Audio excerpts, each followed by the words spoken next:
এক কোটি চাকরির কথা যখন বলা হয়েছে, এখানে কোথায় কোন সেক্টরে কারা কি করবে না করবে, উনি পার্টনারশিপের কথা বলছেন। সরকারের সাথে প্রাইভেট ব্যক্তি খাতকে পার্টনারশিপে নিয়ে আসতে হবে, সরকারের সাথে এনজিওকে পার্টনারশিপে আনতে হবে ডেলিভারি করার জন্য। কারণ সরকার পারে না, এগুলো বিগত দিনে আমরা দেখেছি।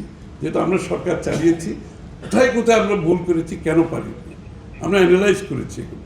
আমরা কেন ডেলিভার করতে পারি নাই, একটা রুরাল বাংলাদেশে একটা মহিলাকে কেন ডেলিভার করতে পারি না, আমাদের একটা ইয়াং মেয়ে মেট্রিক IABA পাস করে আছে, তাকে কেন আমি এমপ্লয় করতে পারি না।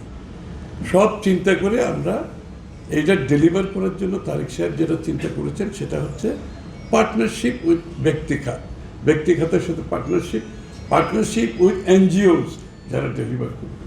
সুতরাং ইট ইজ এ কমপ্লিট চিন্তা। এটা এমন না যে আমি এটা করব বলে আমি চলে গেলাম।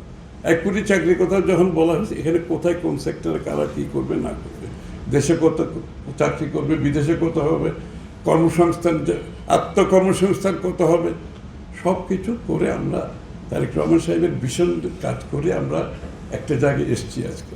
সুতরাং this is a leader who will make a difference.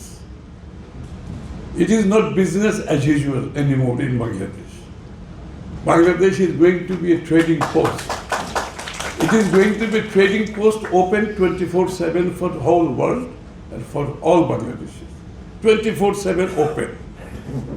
সবার জন্য থাকবে, সবার অ্যাক্সেস থাকবে, লেভেল প্লেইং ফিল্ড থাকবে, সেটা ব্যবসা চাকরি যাই হোক, এভরিওয়্যার, এবং সকল নাগরিকের যে নাগরিক অধিকার বলতে যে সিভিক রাইট যেটা বলে, আমরা তো খালি বক্তৃতা দিয়েছি, সিভিক রাইট যেটা বলে, this are all civic rights, খালি ভোট দেওয়ার সিভিক রাইট না।